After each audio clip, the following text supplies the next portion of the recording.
Welcome to Creepy and Geeky. I'm your host, Robert, and on today's episode, I'm talking to returning guest Jamie Alvey about The Evil Dead. Jamie is a writer, director, and actor whose work includes the short films Your Husband Was a Good Man and The Second Circle, and the film Bystanders, which we've talked about together here previously. Welcome back to the show, Jamie.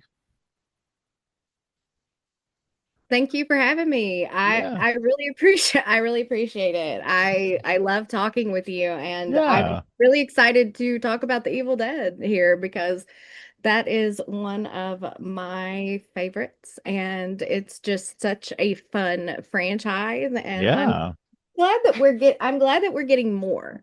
That we're Yes. getting Yeah. more and it's fun too. And actually, I feel like this is actually one of the better horror franchises that Oh, we've had. yeah. Like overall, just like quality and like I just love that it runs the gamut of tone.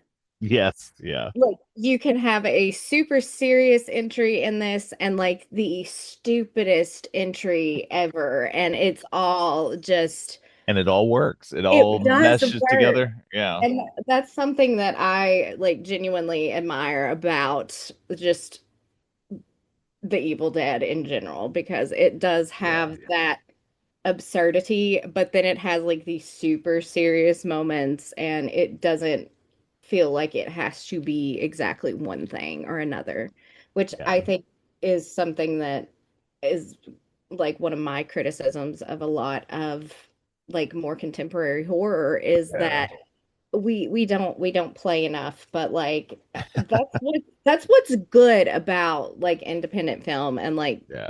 just making it yourself is that you can play against, well, you learn the rules and then you throw the rule book out completely.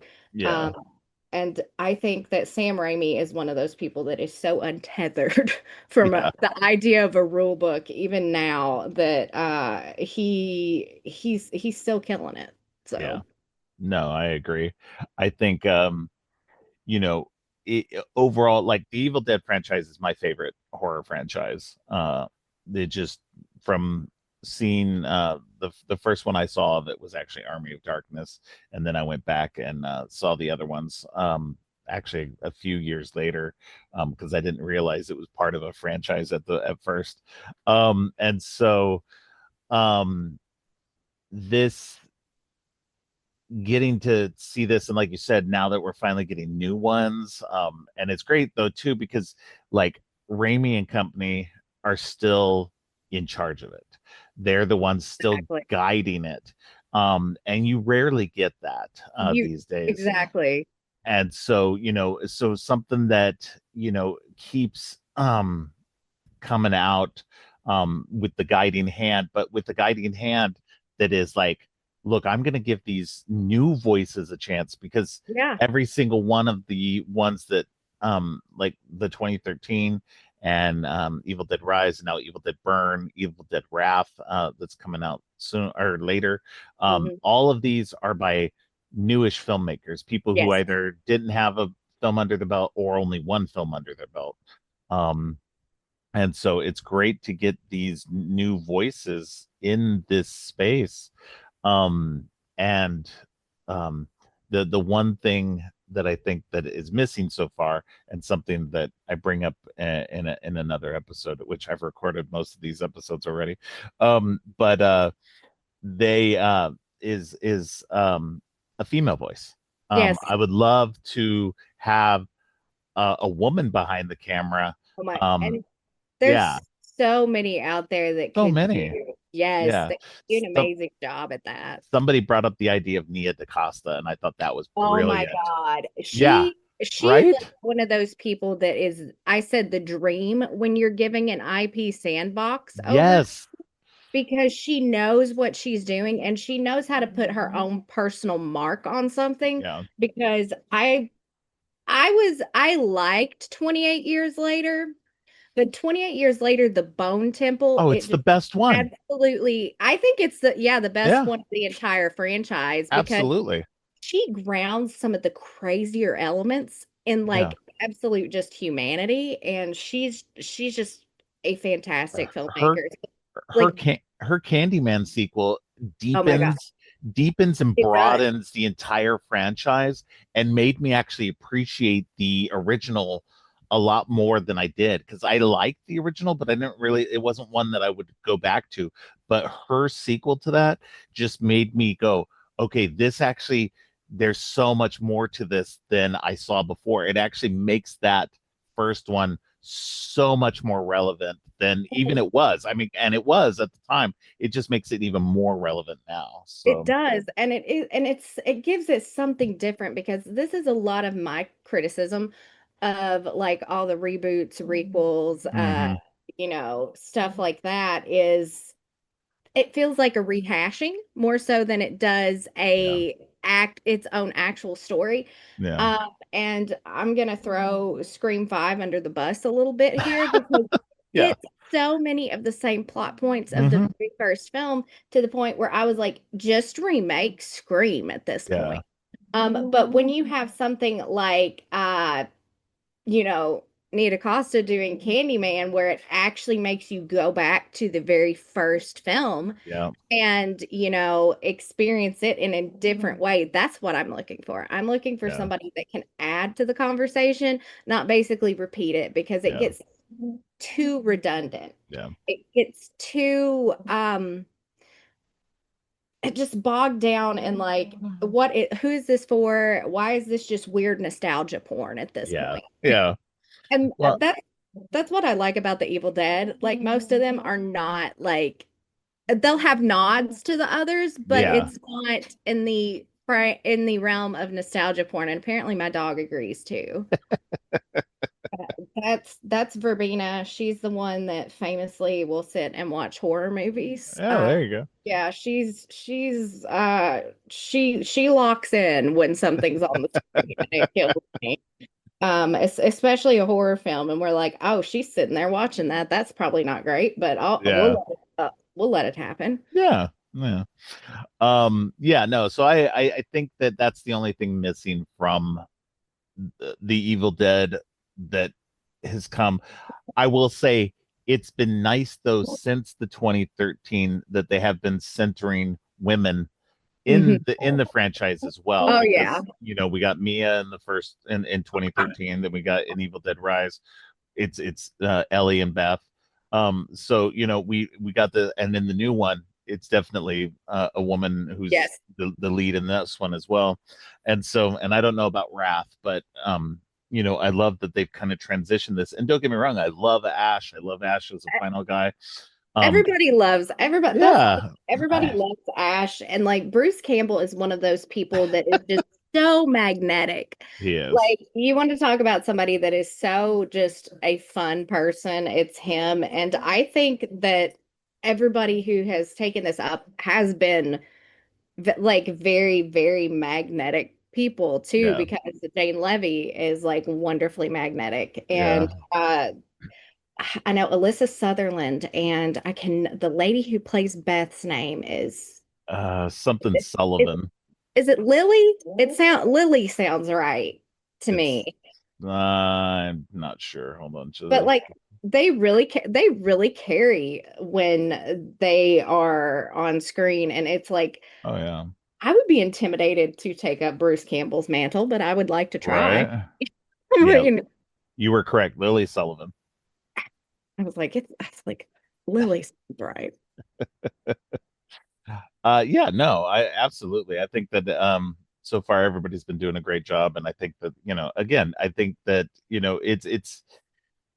I agree with you about Bruce Campbell, and we'll get into Mhm. talking Oh here yeah. about uh the original Evil Dead because that's what we're talking about today. And I think that he was great in these movies. They were a great vehicle for him to showcase Hmm. who he was as an actor, and as a lead. Um, I will argue maybe not this one so much, but this one he is definitely the breakout of the group Oh as yeah. well. Um, and so it just definitely let's go ahead and jump into this one Oh heck because yeah. the Evil Dead, the original Evil Dead came out in 1981. It was actually kind of Mhm. made like at the tail end of the 70s. I think it Yes. was actually finished in 79, but took a while to get distributed because it's a very independent film. They had to Oh my God. scrape yeah, You can't get more indie than I've mortgaged my house for yeah. this. Or they went to dentists and got dentists to help finance this Oh, movie.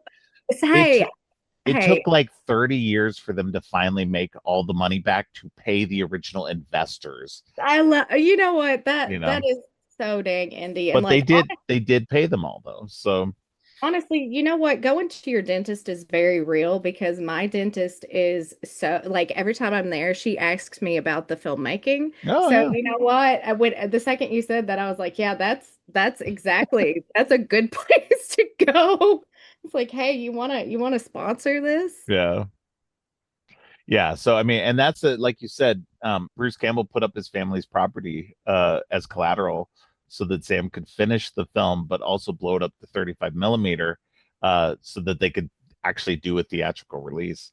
And that's how Campbell became a co-producer and became one Hmm. of the three producers on this franchise. Um, And honestly, that's like what's more beautiful than like your friend oh, who believes in what you're doing and is like, right? "Hey, I'm gonna mortgage the property so we can do this right."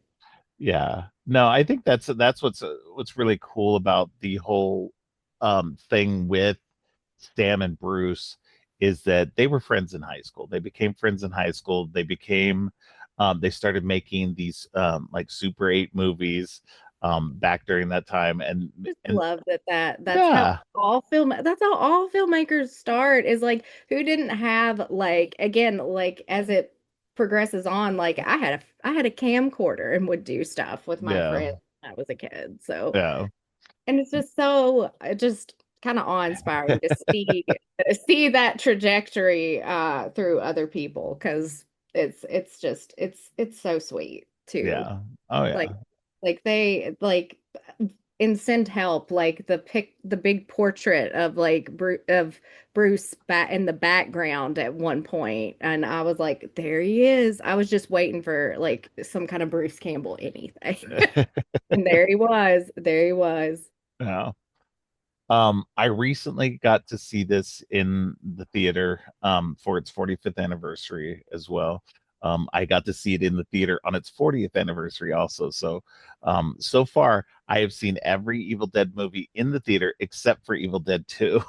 Oh, dang. So Yeah, yeah, that's awesome. yeah. So I mean the later ones, of course, they've been easy for me. But I also saw Army of Darkness in theater the first time it came out, like when it came out in 1993. God. Yeah, I'm just that old. So I mean, I was born in 1993. oh wow, okay, now you just make me feel I'm really old. I'm Ar I'm I was Army of Darkness 19. age. I, Hey, I was 19 when that came out. you're still not old. I feel old. When you get into your 80s, then you can talk. Yeah, yeah, yeah. Fingers crossed I get there. So yeah, so definitely, I mean, thankfully for the re-releases into theaters that I got to see this now twice in the theater. I'm hoping next year for its 40th anniversary that I'll get to see Evil Dead 2 in the theater. Hopefully, because Yeah, I love these repertory showings and like yeah. anniversary screenings that Oh yeah. people have been doing for different Oh films. yeah, So yeah. yeah. I've gotten to see a few like a bunch of movies that I Oh never yeah. saw in the theater. Like Evil Dead, the original Alien, Oh, Christine, The Thing.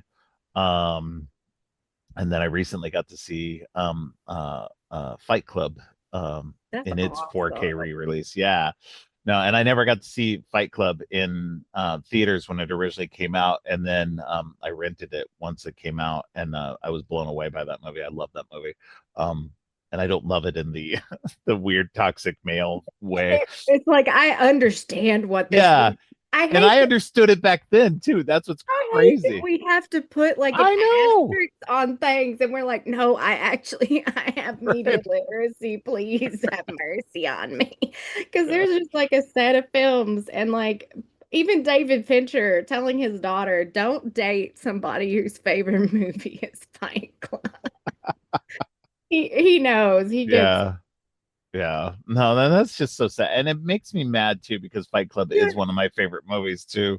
And it's like Um, this are genuinely good movies. Like I recently watched like in the last year Donnie Darko for the first time and mm. I loved it. And I was like, this movie is not what people think it's about. So I had one of those moments where I was like, this one kind of brings me through It's so too. funny too because like we're gonna get wildly off the tangent right now, but that's I think that's what's interesting too is because one I don't know what people are thinking about Yeah, Donnie Darko right now, but yeah, people used to love Donnie Darko because it was just a weird movie, yeah. and now I'm just like, well, what are people thinking it is now? And Um, honest, yeah, it's like it's one of those movies where people are just kind of like it's like one of those like movies where it's like it's trendy for a certain flavor of yeah, oh, cinephile to say that it's like, oh, this is like it's like they're gravitated toward it because they know it's a good film. They know it's weird, but I'm like, do you understand the ennui of being a depressed teenager? yeah, yeah. Because it's one of those things that I'm like, I'm glad I watched this as an adult because it hit me like a ton of bricks because I was the depressed teenager who's I think I saw it yeah.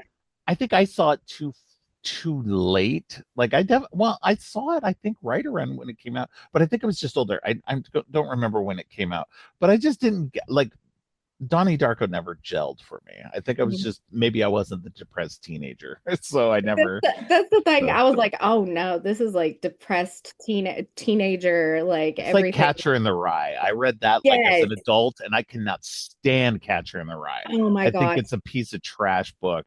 And yeah, come at me, people. But That's one of those books that people either really like or they really hate. And yeah, honest to God, valid. yeah, I really hate Valid. it. Oh my gosh. I, And I'm I'm not a lover of the classics. I'll tell you that. Like, because I don't care about the Great Gatsby either, and everybody loves that book, and I'm like, oh, Great Gatsby sucks. I'm So the person that loves the classics people hate, typically. there you go. I love Wuthering Heights. Not the movie, not the Emerald Fennell movie that came out. That one Uh, deserves the controversy from what I yeah, hear. yeah, I because haven't seen it, but I refuse to see it. But yeah, because I've like I was talking to this is he's my co-star in The Second Circle and we've become good friends because we both have background in English. Um he has read Wuthering Heights and I was like, "Hey, how do you feel about that?" And he's like, I'm going to level with you. I don't remember much about Wuthering Heights, but when I watched that trailer, I just felt like a deep visceral wrongness that none of this happened in the book and I was like, oh my God, the movie is so bad. It made Cedric kind of remember Wuthering Heights. Was so yeah, that's where I'm at over here with the that's classic. too funny. Yeah. No, and again, I'll go back. Great Gatsby isn't terrible. I just don't think it's the the thing that everybody thinks it is, and I think that's what bothers me about it. That's most classics because Yeah, yeah. media literacy is Oh my on God, it is so dead. It's so it's bad. on a decline and Yeah.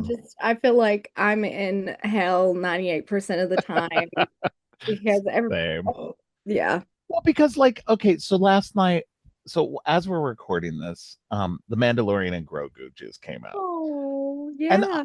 I enjoyed it a lot.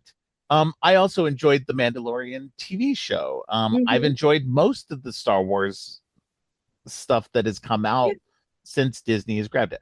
I don't love the sequel series as much, but I think they course corrected and figured out some stuff. And I think Mandalorian and Grogu. Here's the thing: Mandalorian and Grogu isn't meant to be some big, No, awesome like entry in the Star Wars franchise. It is an adventure movie with some sweetness and everything like that. Somebody yeah. actually, but I'm seeing so many people on Letterboxd, and don't get me wrong, I know Letterboxd is for crazy people who like to complain about crap. Yes. But I'm not one of those people. I especially like this No, no, no. movie, and I think that there's a lot of people just who hate fun. There are And people that hate fun. Like yeah, they want movies every are supposed to be fun. they want every I they are barking at a bird right Of now. course. A bird feeder out there and they think that it's the most fun thing ever. But I feel like I've had these conversations because there's no room for stylization. Hmm. There's no room for everybody wants everything to be gritty, like an early Christopher Nolan movie. And I'm just like this gritty, hyper realistic, almost nihilistic viewpoint. And I'm like, I can't live with just making films like that. No, And I I don't think want to watch everything like I that. think this brings us honestly back around to Evil Dead because it Yeah, knows when to be stylized. yeah, And yeah, like it knows when to have fun with itself. It yeah, knows what it is. And like we don't have like that avenue for like experimentation that I feel like we do yeah, because everybody is going to fuss about it, or we don't have the avenue for something that is just fun, something that's cute because honest to God, people are going to take their kids to it, something yeah, like that. And it's like sometimes you just have to let it be what it is. yeah, And it's of course we can have the capitalism conversation another time because that's its whole other thing. yeah, And honest to God, that's where you get me is if you have like a little critter capitalism gets me every time. yeah. I'm not ashamed It's to admit cute. that. I'm not ashamed to admit that. Um, but like there's no like some of these people, I'm like, you just like to complain. And I'm like, Yeah, honestly, some of you just go to therapy because there's something that's missing in your life. And like I see people just they get so down on hmm, especially indie movies these days and they'll have like Texas Chainsaw and Evil Dead and Halloween and like their top four. And I'm like, these are the movies that would have been Halloween and Evil Dead and yeah, Texas Chainsaw, but you are so just up your own ass and like there's some kind of reductive mindset at point and it's like it's almost revisionist history because you yeah. think all of these movies were hits when they came out but it's Thank like you. everybody Yes, everybody viewed these movies as fucking trash is how I feel and I'm like yeah, you are ignoring the point and I'm like you are literally continuing to perpetrate a cycle that was lodged against the films you supposedly admire that yeah. deeply I will and say there are a large amount of movies, the mhm. horror in especially in the horror Oh genre. yeah. But even not in the horror genre, something like Citizen Kane Oh was yeah. was reviled back in its day. Nobody liked Citizen Kane. It did poorly, and it was only upon Absolutely. later watches that people went, Mhm. "Okay, this movie's actually good." Now, I'm gonna say another big thing and everything. I hate Citizen Kane. It's a piece of crap. And Um, here's the thing, Orson Welles didn't care. That's the kind of person he was. yeah, He was gonna stand by his art regardless. and that's the point. Yeah, That's the point I think that you people yeah, have to be about too, is that you have to stand by your art. You have to understand it's not going to do the yep. greatest. It's going to find its audience Oh eventually. yeah. And that, what we are doing now, especially in the horror space, everything that we think of is these like towering achievements of, Mhm. like you said, Evil Dead, Texas Chainsaw Massacre, Friday the 13th. Well, Friday the 13th did well. Halloween did well.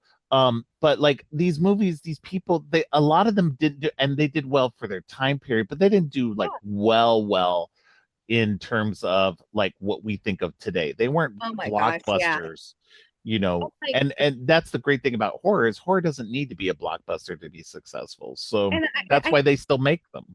I think about the thing too because people Oh, the act like the thing, yeah. thing was profitable and like That was a huge widely. bomb. Yeah, I was like, that was like one of his biggest failures at Yeah. that time. And like, it's, I think, one of his best films. John Carpenter has had a few hits, very few hits in his career. Halloween, Starman, Christine, those were decent hits for Yeah. him.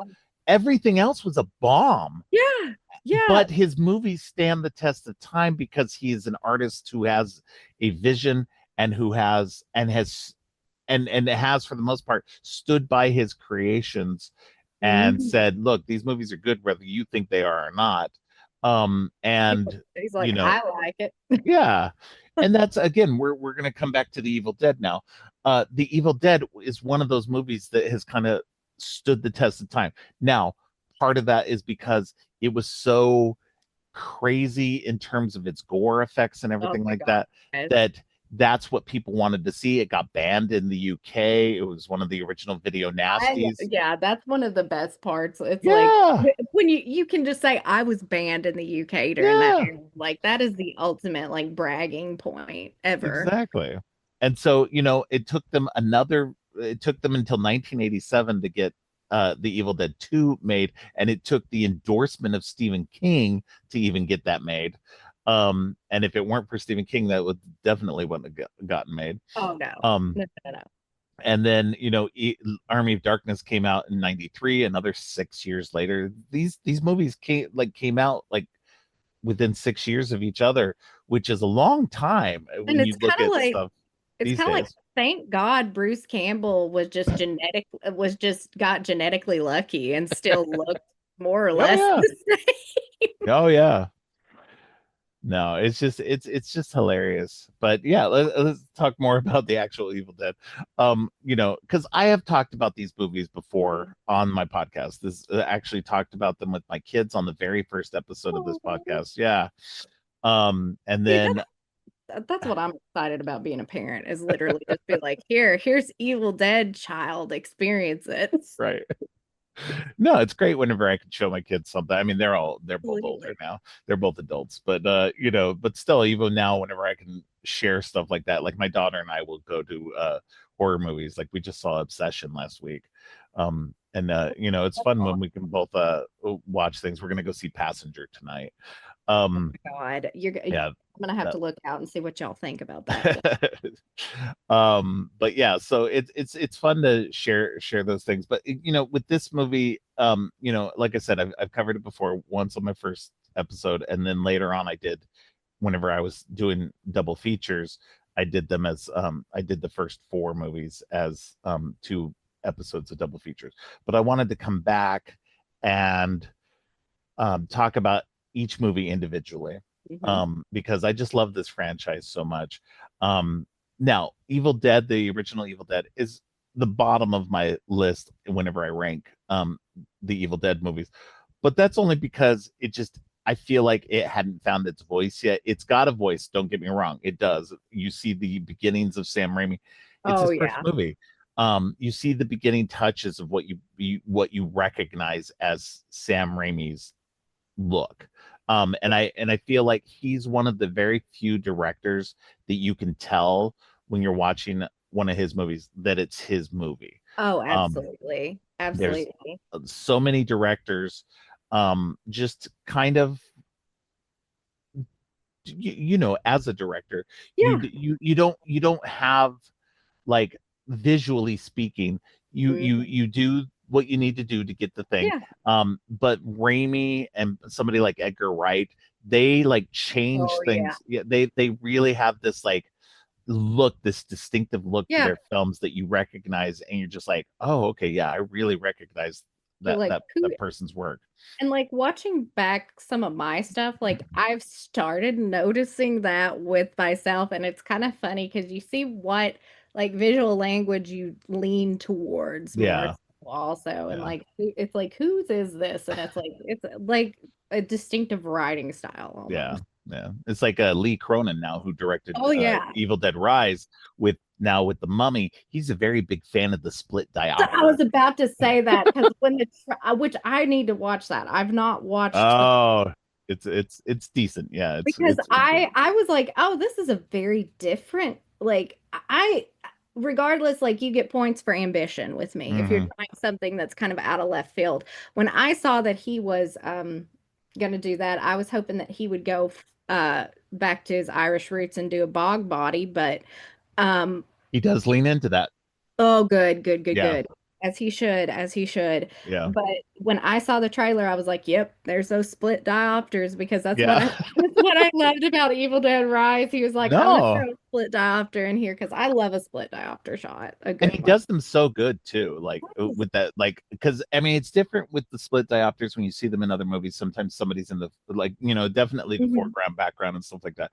But it's always been like he really like gets that person real close in that in Oh the yeah. in the foreground of the split. So it's always fun that because you're really seeing, especially if it's gross. Oh Um, God, yes. so yeah, so I really appreciate what he's doing there. But I think that's what's interesting about this movie too is that Sam Raimi is finding his visual language. He's doing the weird things that he wants to do. He's doing his Dutch angles that he loves. Um, I know. Just those like extreme Dutch angles yeah, and like those super, super low angles yeah, too. And I'm yeah. just like, he's having the time of his life getting to just play. And And and I think that's what's fun about it too is that like as much as this movie is him beginning as a filmmaker. yeah. I think he finds his voice by Evil Dead 2, Mm. and then by Army of Darkness, they really like get to the what they really want to do is do more comedy, Oh yeah. action, stuff like that. The horror, and this is the thing that people have to understand. While The Evil Dead is a really great movie and stuff, the Mhm. they did not want to make a horror movie. They made a horror movie because they wanted to sell it. They wanted to make movies, and so they were like, "Well, what's the thing people like to go see the most at the drive-in?" Because you have to remember, drive-ins were huge at the time. Oh yeah. That they wanted to get butts and seats, and they were like, "Let's make a horror movie." These guys were guys who made comedies in high school and very influenced by the Three Stooges. That's what they wanted to do. They wanted to make comedies. But they were just like, well, let's make a horror movie as our first movie so we can get our foot in the door. And I Um, think that they fully achieve that level of just kind of madness in the mhm. television show. Oh yeah, Ash Yeah. versus Evil Dead is insane. It Um, is. It is. yeah, And like there's some parts of that that like definitely stick with me yeah. and like that are absolutely just absurdist comedy. Oh yeah, Yeah. and it's one of the grossest shows ever too. It's like Oh yeah. they really went for it in both the comedy and the The, just the insanity of the they were gore like, and stuff. let's just make it gross. Yeah, no, it's definitely the encapsulation of everything that kind of was Raimi's like vision of the Oh Evil yeah. Dead. But in this first movie, it's very simple, very bare bones. We get one location, we get just a group of people. It's very much the prototypical cabin in the woods Oh yeah. story um of horror that you get. And it's while we get some great performances, obviously Bruce Campbell is the highlight, like I said earlier. He's definitely the standout star in this.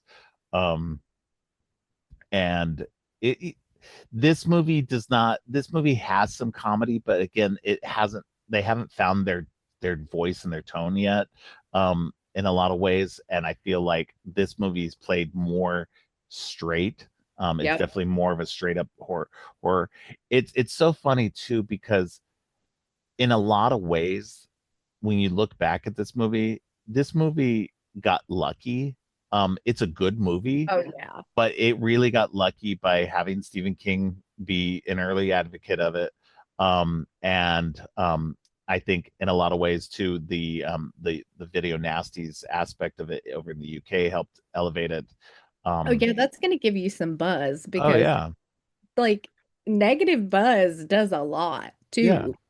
yeah. Being known as one of the goriest movies of all Yeah. time. Now looking back on it, it's very, very quaint.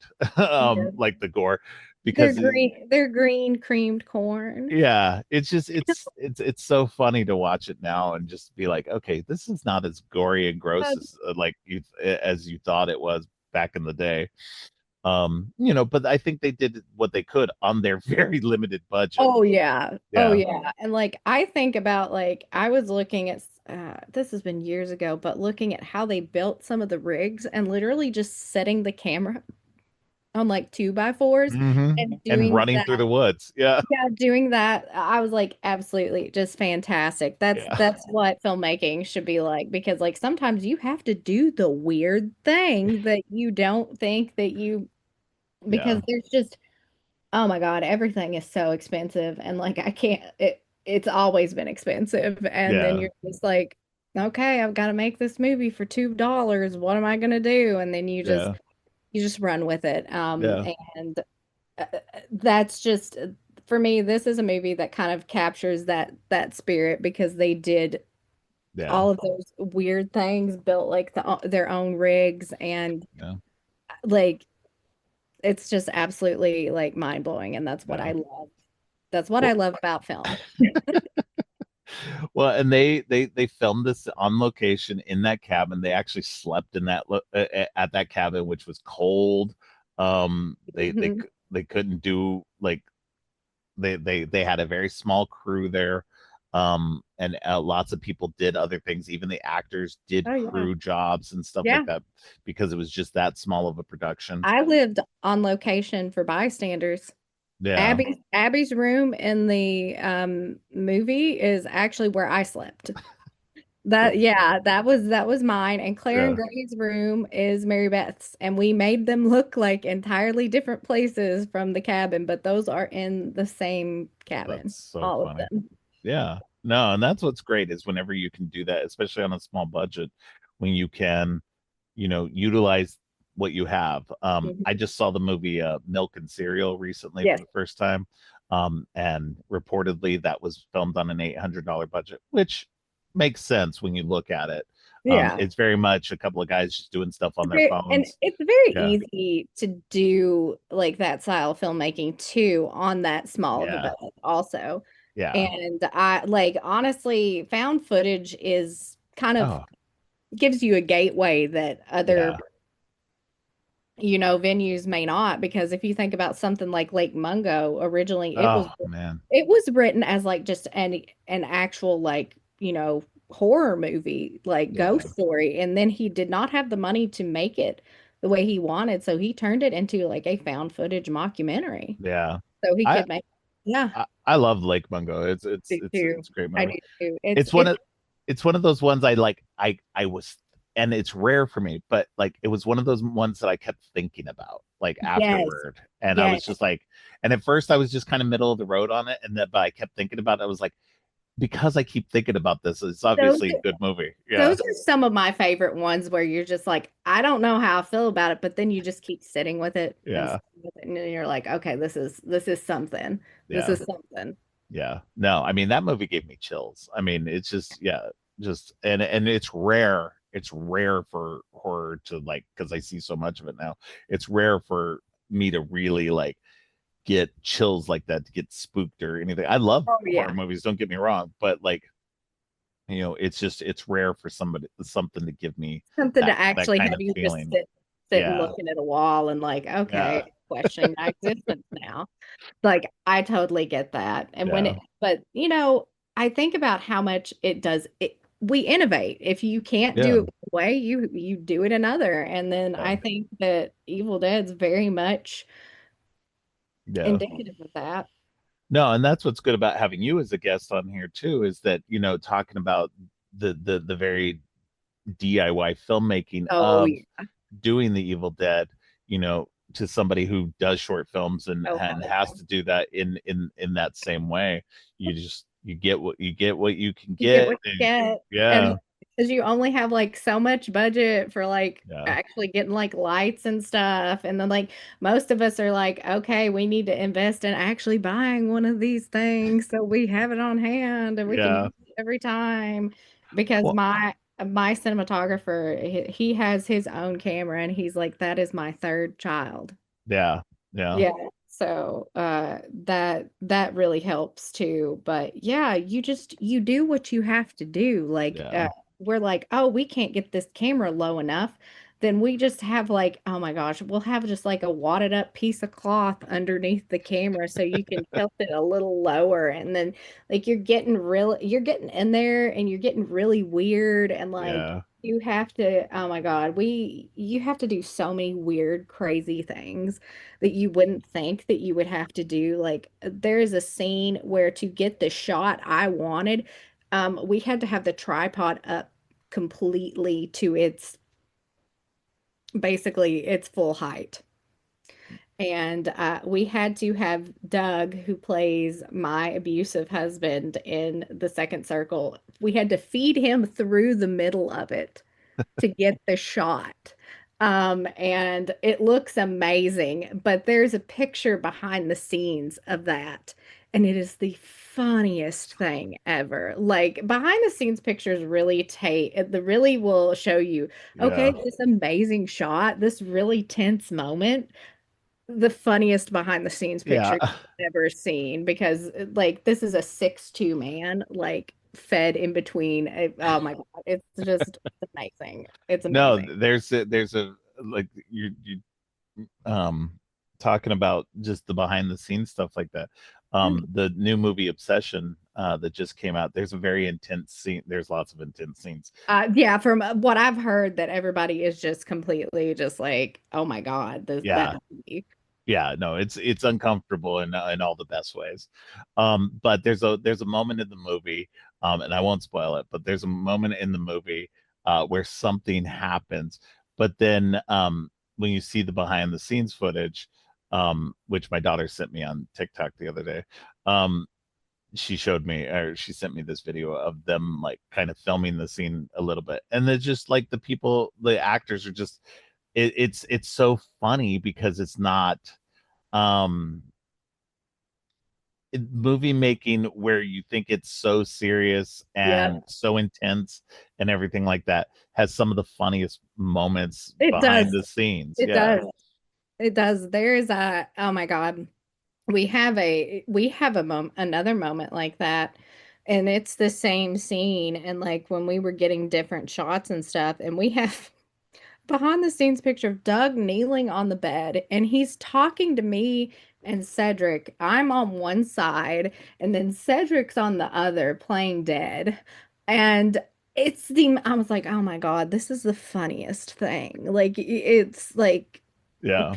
people will be I like, don't what? know. I don't know how films get made because it just like, and I've done a couple of short films myself, See, but it's just like it's so hard to do like once you start laughing or whatever, yeah. it's so hard to like, and I don't know how people get through, especially like on something that is a comedy. Like Oh how my do God. people like not just die laughing the entire time and never get any work done? Yeah, because I'm like, how did you get that line out? Or Yeah. like sometimes something is like so like deathly serious, and like sometimes that like there are parts of stuff that I'm like, this maybe shouldn't have been funny, but it is really funny. And there's a part of there's one of those in The Evil Dead, and it's where Ash is standing back with that axe and just watching everything happen. Yeah. And I think about that. I think about Bruce Campbell's expression and just inaction a lot because I laugh every time and the camera goes back to him and you're just like, and he's like, do something. He's like, I don't know. I'm stuck in Well, and place. it's so funny too because like even in this movie you get to see the building blocks of who Ash is. Ash is Yeah. not a hero.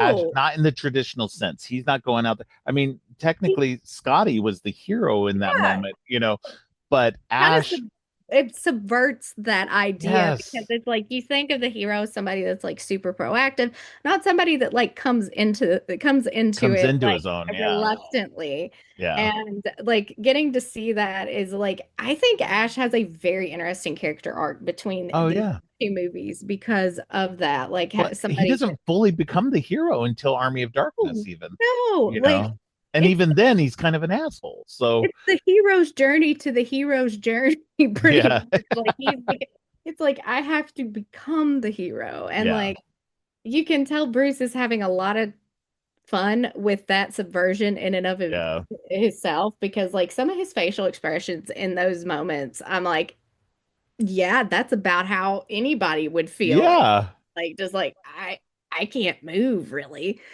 And I think about that one a lot. I think that's what makes the movie like the most fun in a lot of ways is that, you have this person who is so reluctant to Yeah. do anything because it feels so real in a lot of ways Oh because we yeah. would all be like standing back going, what the hell is going on? Like, I don't know what to do. We would all flounder. Oh yeah. Don't get me wrong, some of us would take charge and everything. I think But it honestly goes down. It would honestly, because I think a lot of times of how people actually react in moments like that, you yeah, would have somebody that would take charge because of the fight or flight response. yeah, yeah. But I think But that's what's fun about it. Go people ahead, will sir. freeze. People will freeze like that. Yeah, yeah. Um, but I think that's what's great about the movie is that like even by the end, it's not like he's become the hero, in the best of ways or anything like that. He's just done what he's had to do to Yeah. survive. And I think that's what like it's very much in keeping with the kind of final girl trope in so many ways too, is because even in a lot of the horror movies where it's a final girl, Yeah. she's just done what she could to survive. She wasn't out there being a hero. He Mm. literally embodies that same trope and it Oh becomes yeah. the final boy in that very same way. And I love that they took that Played trope with and it. just yeah, and just flipped it to a male perspective. And didn't make him the hero. Yeah. Didn't like they just kept him as this person who just survived and didn't do like and even by the end he's taken over and so at least that's what we presume happens at the end of the movie because it cuts off um but I think that's what is great about Ash as a character is Ash is not a hero. Ash is Mhm. in this movie at least he doesn't seem outwardly as much of a kind of asshole as he kind Oh of no. becomes later on through the course of Evil Dead 2 and Army of Darkness. He has Um to find that within him. yeah, yeah. That's what he ultimately finds in himself. Honestly, you know what? That's fair. That's fair. Because No, you if survive all I that? lived through the events of the first Evil Dead, I would be like, you know what?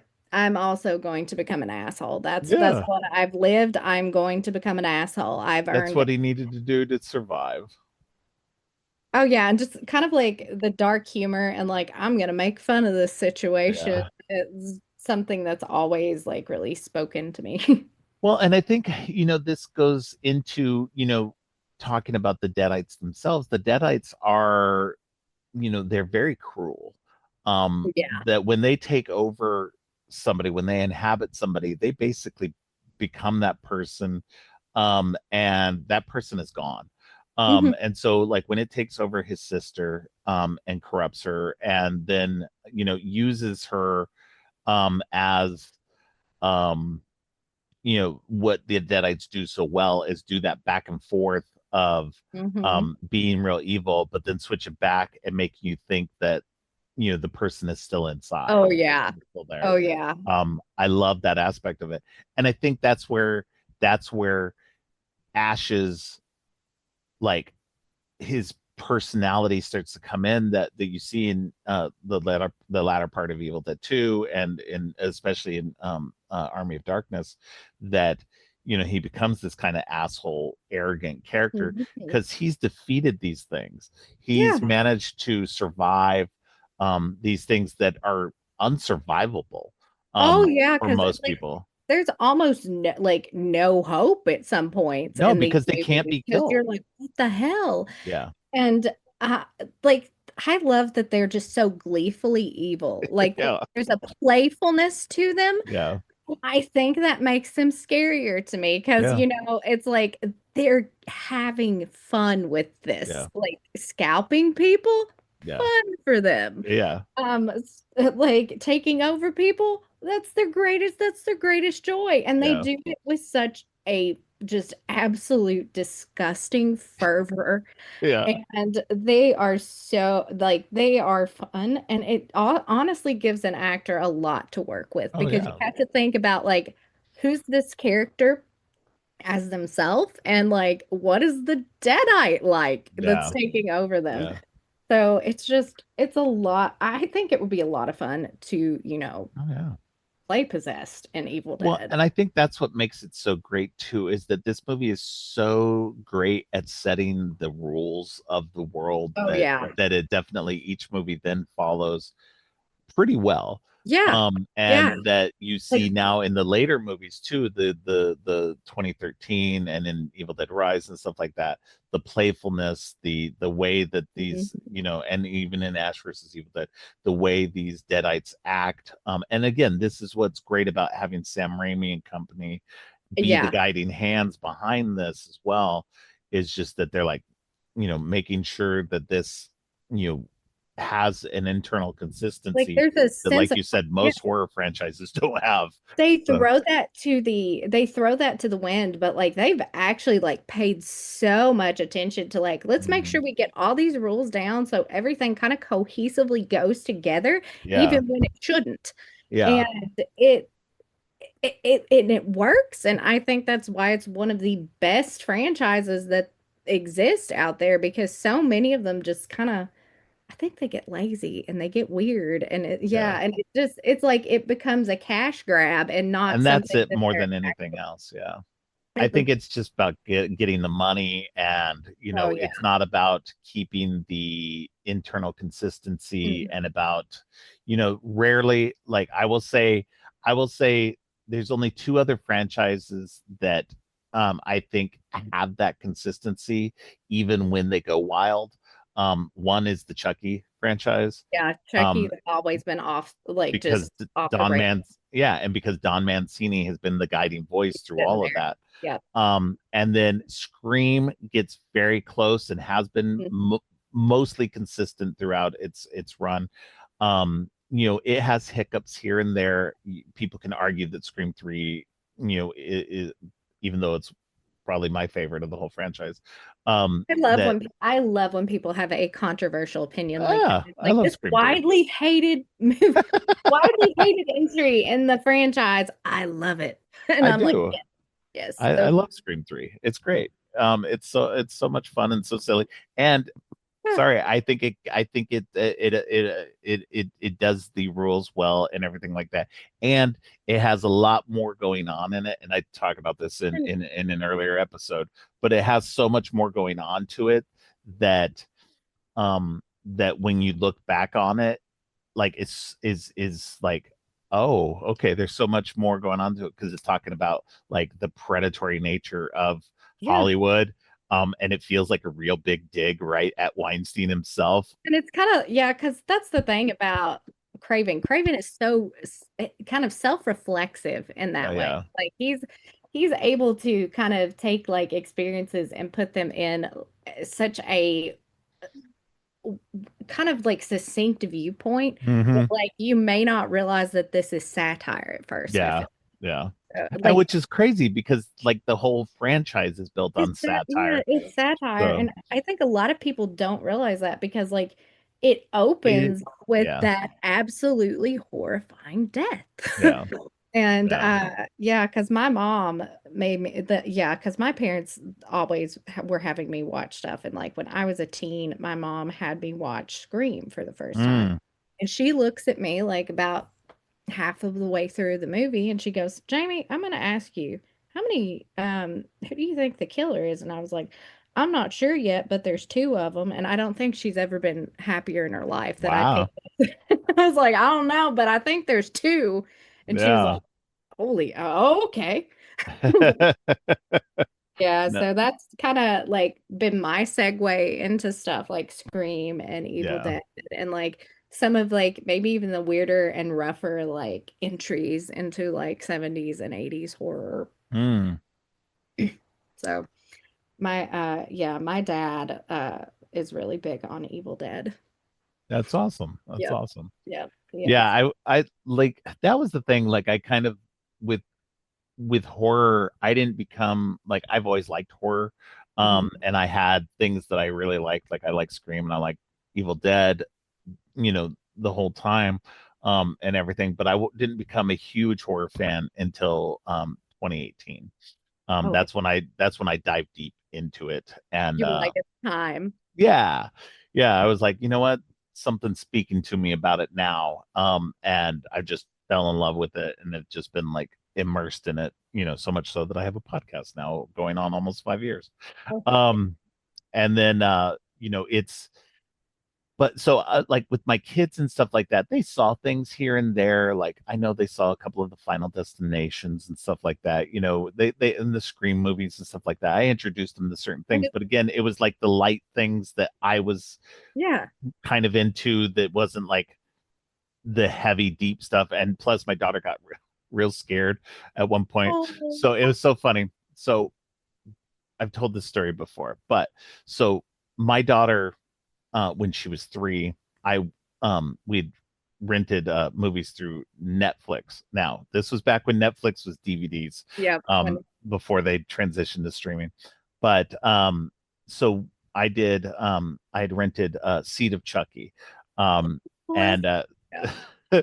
so I went to watch that, and it was late at night. My daughter used to have a problem where if everybody else was up, she wouldn't go to bed. So Uh-huh. she stayed up with me and watched Seed of Chucky with me. She was 3. She fell in love with it. We Oh went my God. like a couple of weeks later, we were in Walmart. We told the kids that they could each get a movie. And so my daughter came back with Seed of Chucky, and she really wanted that. And it was so funny because I was just like, all right, I like, okay, yeah, okay. which is hilarious too, because it's like, it's it's probably the goriest, and it's the only one with nudity in the whole franchise. Of It's so course. funny. And so, shows how good or bad of a parent I was. But she loved it for a good long while. But later on, she kind of got out of horror. She wasn't really into horror too much.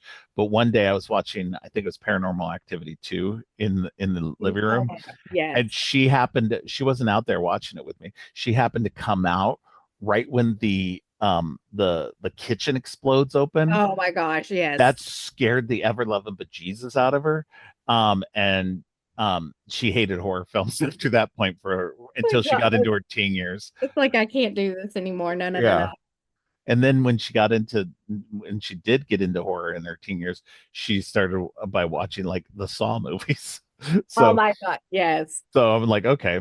Like So we're gonna go from 0 to 100 real yeah, quick. yeah. See, that's my dad is like, I don't care about us the Saw movies, stuff like that. And then there's my mom. It's like, I love a Saw movie. And so I have two very different parents when it comes to horror because my mom is like, I'll try anything once, and then my father vacillates between like art house and grindhouse, to be honest. Like that man, we both sing the praises of the 2008 adaptation of Let the Right One In, like the Swedish one, which I watched at like 13.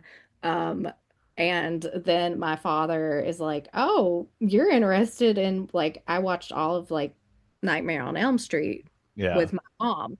And he's like, "Oh, so you're interested in Wes Craven?" This man shows me Last House on the Left as like a teenager, and I'm like, "Yeah, that's my dad because Yeah. he's always been very interested in like super DIY indie gritty horror movies, and that's how you get bystanders. That's how you get the woman that wrote Bystanders."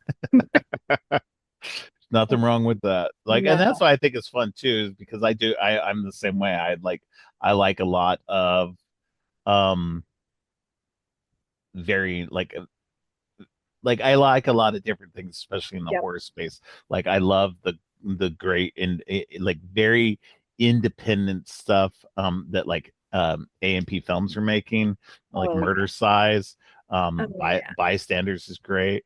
The really great like real low budget stuff that can be silly and interesting. Oh yeah. Um and I love studio horror as well. Oh yeah. Because Because like yeah. some of it has like a lot of merit too, Yeah. because like because I love when they'll just put out something that is like, I can't believe this got a wide release. And I love being able to say that. I can't believe this got a wide release. Some exec up there that greenlit this, it's like I could kiss you on the mouth because this is the strangest thing I have seen on a wide release. And then there's my dad who's just completely like always trolling stuff for like maybe movies from the 50s. He's like very much like loves like the 50s, 60s, 70s and Hmm. Interesting. yeah, so we spend a lot of time together and talking about stuff like that. And like I remember my parents watched Evil Dead Rise together and like they called me and they'll tell me their opinion on something when they yeah. And they really liked that one. They both did. Oh yeah. They were like, "Have you seen this?" I was like, "We went and watched it in the theater." And they were like, "Yeah, of course you did."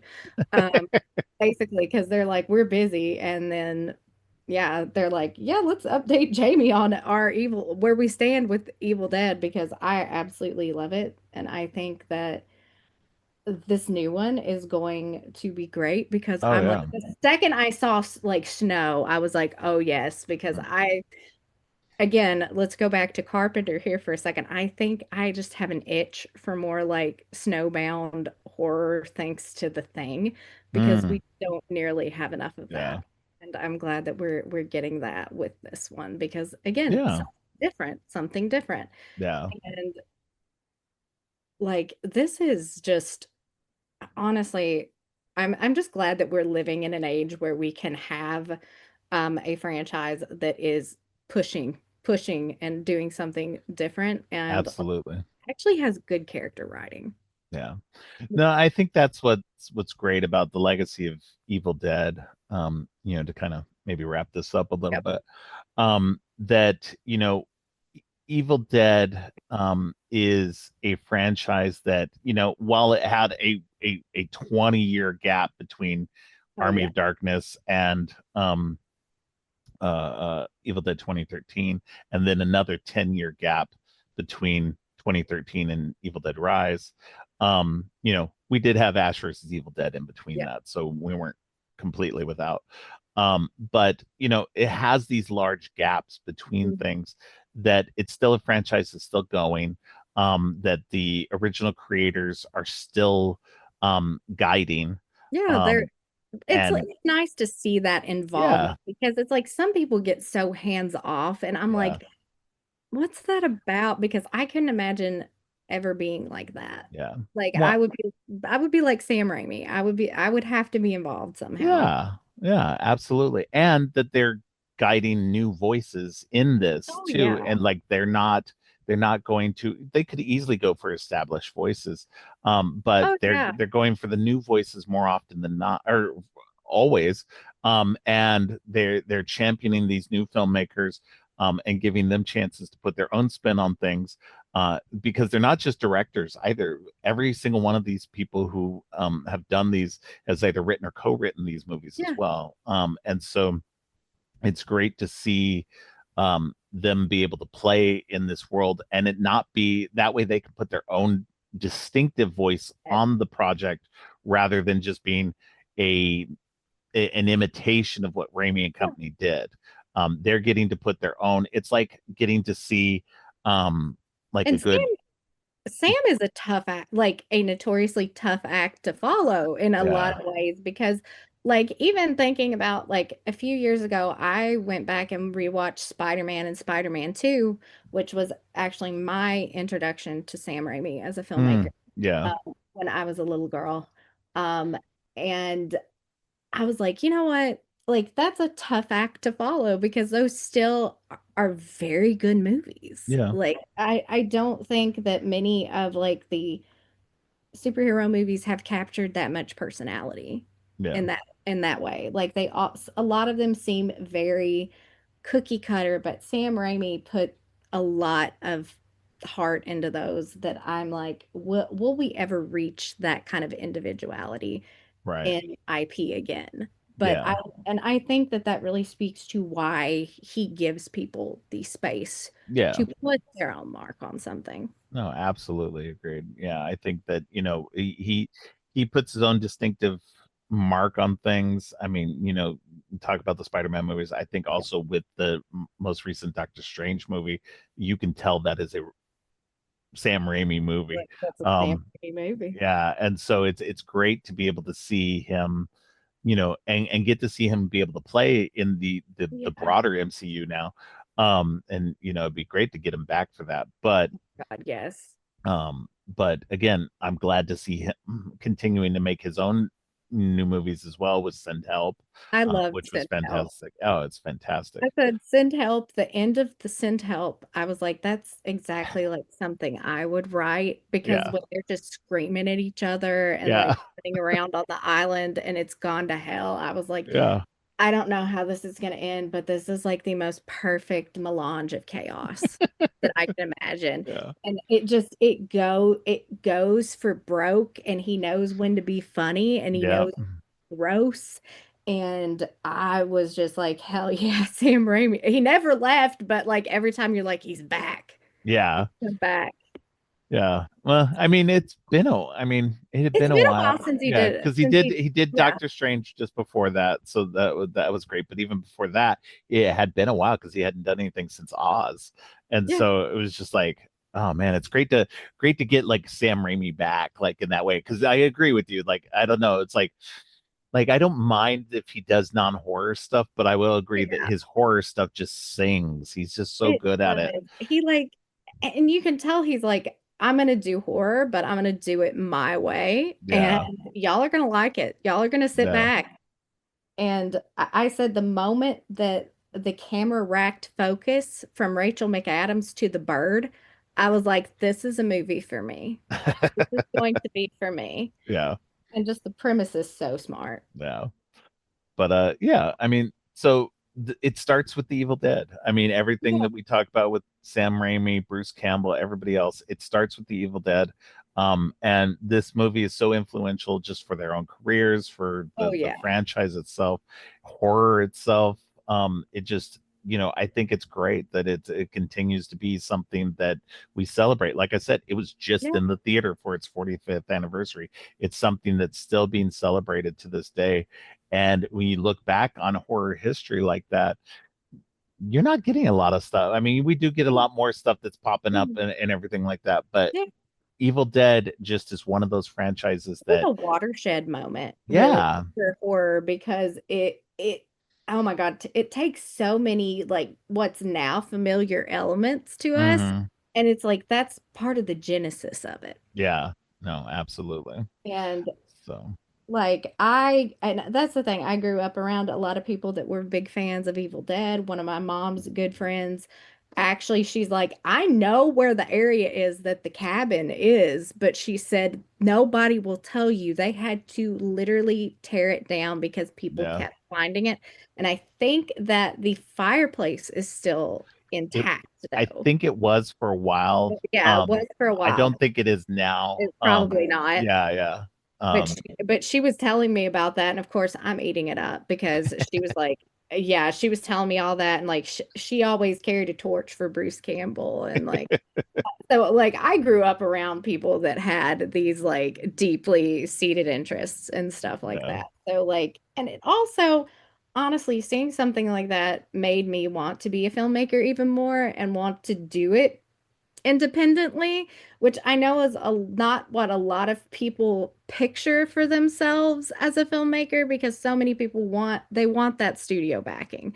They yeah, want that big blockbuster. But for me, I was like, I always was just in love with the small stuff because yeah, you could really explore what you wanted to explore. And like as an adult, like going in deeper and learning more about independent horror, like there are so many voices out there yeah.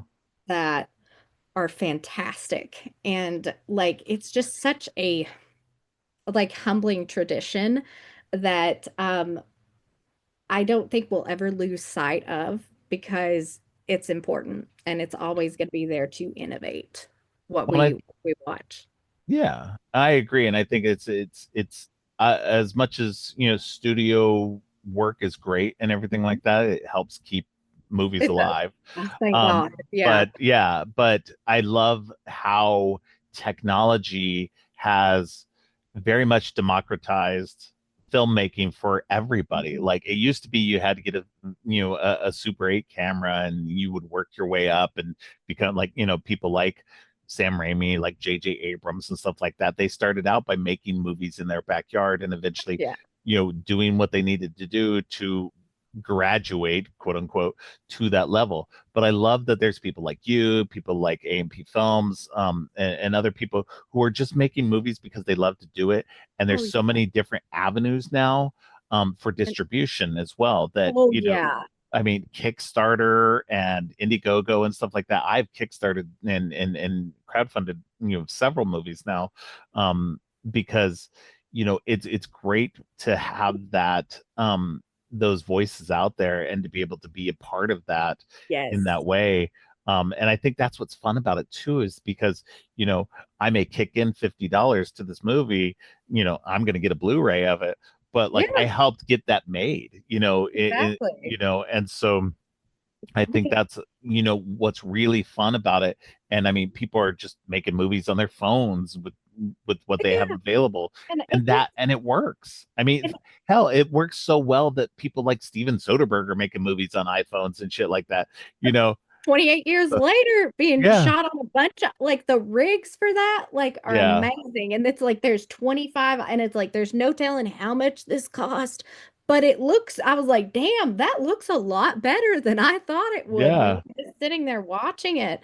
And just there's just we're in a time of like there's also just so many issues. There's always going to be issues, but we're also in a time of like a lot of innovation is going on. And like I know we all TikTok is the devil to an extent, but like yeah, how many kids are going to be able to edit video like yeah, nothing else? Because I'm yeah, like, there's our positive side. I'm like, we're going to get a lot of good editors out of it. I'm like, give it like 20 years. We're going to have like some god tier yeah. film editors out there. And I'm like really, really excited to see who the next Thelma Schoonmaker is because she's out there and she's Yeah. probably editing a TikTok video on CapCut right now. Yeah. Well, and that's what's interesting. You get people who are like Curry Barker, who'd made Milk and Yeah. Cereal, who now has Obsession out.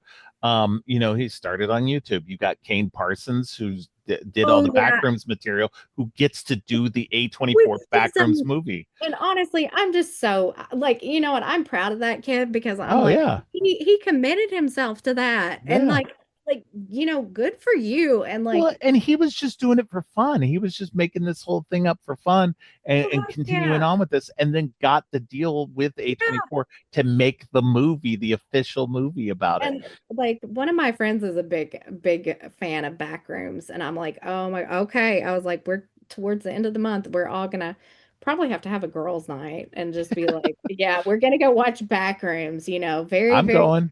Oh Yeah. heck yeah, because I'm like, I'm excited to see that like younger people doing stuff and Oh actually getting yeah. avenues because I was like, I probably would have started a lot sooner if I had, If we if would have had yeah, the technology and the yeah. means, yeah. If and you I have the I went to school when I went to college back in from 97 to Mhm. 99, whenever I went for the first time I tried to go to school.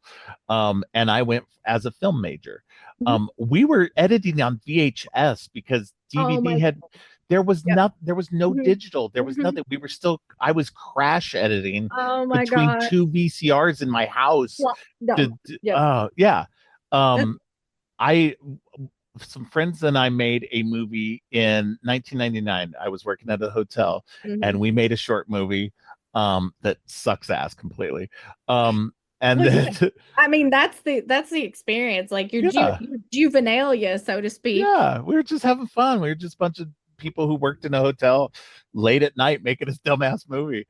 And we it wasn't until like a year or two later that I got the ability to edit the stuff on my Yeah. computer. I had to like, upload it to the And then that's computer like and then do all magic the, yeah. And it was because great. It turned, again, the movie turned out like crap, but I made what I think is an is it okay trailer. You made It's still it, but crap. you made it But though. yeah, So many people don't. That's the thing. There's so many yeah, people that are like, I want to do this. They'll do it halfway or they won't do it at all. yeah, But that's the thing. You did it because yeah, there's so many people that won't do it. And like, yeah, I have a suspicion that some of those people are the ones that are bitching on Letterboxd about yeah, things yeah, very much. Because I'm like, go, because that's the thing. I'm like, if you think something I do is that horribly offensively bad, yeah, go make use that momentum to go make your own thing. Because I was like, I don't think I would be as irked if you put that energy somewhere. yeah. Like you And have that, if and you don't have use it, AI to do it either. Oh God, no, no, no, no, no, no. If you use go AI, make it your own. yeah, just make it your own. And like, oh my God, I'm so sick of AI to the point. Like, Same. that's why I love Chattanooga Film Festival and shout out to them over there because they are so against AI. And like, Good, good. they Yeah. are, oh my gosh, they're leading the charge against it. Like, they sell shirts that are anti-AI for the festival. That's And awesome. like they are wonderful people and it's nice to see that we're like more in the indie community are doubling down because they're like, oh, there's some that are like, we can use AI to make things more cheaply. And I'm like, it's gonna look awful. Yeah. It's This could gonna look look like crap. awful. And Yeah. if it looks awful and I did it, that's another thing. That's another thing. But Yeah. No, it- and that's what I think is great. Like the tools are available now oh and yeah. have been for a while to make movies. Um, and you don't need to rely on AI. So No, I think that ultimately, like if you want to make a movie, you can make a movie and you can make put, cheap movies. put the Um, camera on the two by four like Sam Raimi and you then can put your put phone the on camera. a tripod Yeah. and do it. People do it every day, making Yes. content slop And on all the social media. if Just they make a can do movie, it, if they can do it, you can do it. And you can probably do it better, is the thing. Like, right? there's so much that, because that's the thing. I'm like, every time I go into something, I'm like, I feel like I'm a captain on a possibly sinking ship. And I'm like, you know what? If you know what, we will have tried and we will have done it on our own terms. Absolutely. But also give yourself like if anybody wants a tip, give yourself like ample pre-production time to get that thing together because that makes all the difference. Yeah. And make sure that you have a bunch of committed and dedicated people because that's half the battle. Networking sucks because you don't know who's genuine and who's honestly not. Um, Yeah. and but you find your people and I found like so many amazing people That's filmmaking awesome. and like and like you're making these bonds that are like the Sam Raimi Bruce Campbell thing like Yes. the people that you keep going back to like you work with other people but like they're always going to be your mainstays and like finding people like that has been like very affirming because I have always loved that kind of repertory style of filmmaking. Like when you Yeah. think about like all of the Reanimator movies and like Hmm. yeah, Yeah. all No, I agree. oh, I think that's what's great is when you can find that collective yeah. that you can count on. I think it's funny too because just think it just you kind of reminded me of something. I was looking at the people who made going back to what we were talking about earlier, The Hmm. Mandalorian and Grogu. Yeah. The cinematographer on that movie is Dave Klein. Dave Yeah. Klein started out working with Kevin Smith. Like as soon as I saw that name, I was like, wait, was Like that Kevin that Smith's like director of cinnamon. photography Yeah. on like everything up until like Red State? I think he might have done some other stuff. But like he started doing stuff and he worked on like the Mandalorian TV show and some of the other Star Wars TV shows. And so he was made his name and now he's like, made the new Star Wars movie. And so I'm just like coming from Clerks to this, like it just like and he Weird and he fantastic. yeah, it's fantastic. It's great to see like people succeeding like that Like and everything. Like Um, Ryan Coogler is another one. Like oh you yeah. look at like the people that come up that he's worked with constantly, Yeah. and like him going to school with his long time Composer, yeah. composer, and I'm like, Who was y'all, the composer on Mandalorian and Grogu yeah, also? heck yes, I love him. Yeah. I love him, and like Ludwig their Göransson is great. Yeah. yes, and their friendship, I was like Oh, that it's great. that's bomb. I was like, that's Yeah. bomb to my soul to see two people connect in that He's done the way. music for every single one of Ryan Coogler's short films and And feature he's films. so, and I'm Yeah. honestly, I'm gonna say I'm so impressed with him, as somebody that has Irish ancestry and Mm, stuff, because yeah. like actually incorporating Guelga Yeah. sung into the score was so for Sinners was so amazing. And I'm like, he really gets in there with the research, and you can tell that this man just also just loves music. And I'm like, you know what? I was like, God bless you two. I love you. I hope that they have like the longest career and collaboration together forever, Oh because yeah. that's the stuff that excites me. And when you see Yeah. people find their people, and like the past like 4 or 5 years have been that phase for me. Yeah. And like it's been kind of, nerve-wracking because you don't know what's going to happen, but it's been exciting, and like it's something that I've always dreamed of, and I feel like I'm closer and closer to, you know, bigger and better things. And That's like awesome. I draw a lot of inspiration from seeing people like that have found their people, and it's like I can't Yeah. wait to look like 40 years down the line and see what we've all done together and what we've done outside of one another. Absolutely. Well, that's a great place to stop for now, and wrap up. Was there anything specifically about Evil Dead that we did not talk about that you did want to mention? Oh my gosh. Um, The Evil Dead has been a big inspiration on me in a lot of different ways. Yeah.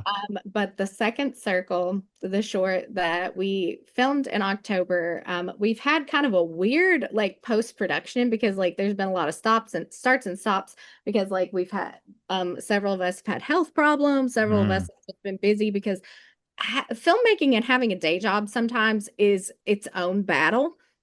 Um, but one of the shots in it is particularly inspired by um a shot from The Evil Dead, and I brought it to my cinematographer and my storyboard artist and was like, look, I want this. I want this for this one scene. And it's like that very deep angle where it's the camera's looking up at Ash holding the shotgun. And yeah. I absolutely love that shot because I love deep angles because I'm somebody that I love a good deep angle on somebody. And I was like, I need this for this particular moment that's like very charged and very serious. And I think it's kind of funny to bring something from the Evil Dead, people would be like, but I'm like, no, it's just striking, and I can't draw worth a heck. So I bring it to Petra. Petra is my Petra Mulligan. If you need somebody that can do any kind of art for you, Petra is your gal. And I'm like, Petra, please translate this from my mind to paper. And she does it because we got really sick of me and my stick people for a while because she was like, no, no, no, no, no. We're gonna sit down and we're gonna storyboard this thing. But The Evil Dead it's something that's been with me for ever now. It feels like I even have a poster of the 2013 Evil Dead like on my living room wall right now. So I'm really excited, honestly, to see where this movie honestly takes me creatively, because like one day, who knows? Sam Raimi, call me if Right. you want a woman to do an Evil Dead movie. I mean, I guess I can do it if you no, no, I would just probably scream and then Yeah. Yeah. say yes. And then my father, hopefully wouldn't, need to go to a hospital soon after, Yeah. because Yeah. that would be his dream Yeah. right there. So, like, I'm excited to see where those movies go, and I'm excited to see what else they inspire in my Yeah. own overall, because they are very special to me. Yeah. Agreed. Yeah. All right. Well, I appreciate you coming on the show Oh, thank again, you. this time to talk about something else. I But also getting to talk about your work some more. Oh heck yeah. I love being people's go-to for like low budget horror. 'Cause that's the identity I think I've accidentally carved for myself, maybe accidentally on purpose at this point. But Right. they're like, yeah, if we're talking like low budget DIY horror, let's get Jamie. And I'm like, yes, please. I want to talk about all of it. Yeah, definitely. All right. Well, thanks again for coming on, Thank and you. I hope we'll get you on again for Yes, sometime in the definitely. future. And until then, stay creepy. Thanks for listening. Creepy and Geeky is produced and hosted by Robert Clark. If you like what you've heard, please consider giving the show 5 stars and a review on Apple Podcasts and Spotify. And share the podcast on social media to help spread the word. Make sure to subscribe on your favorite podcast app or at creepyandgeeky.com. You can follow the podcast by going to creepyandgeeky.com and clicking on any of the social links. If you'd like to follow me, you can find my links at geekthulu.com. You can support the podcast by ordering teas and more on TeePublic or by donating to the coffee page. All of the links are in the show notes. Finally, don't forget, stay creepy.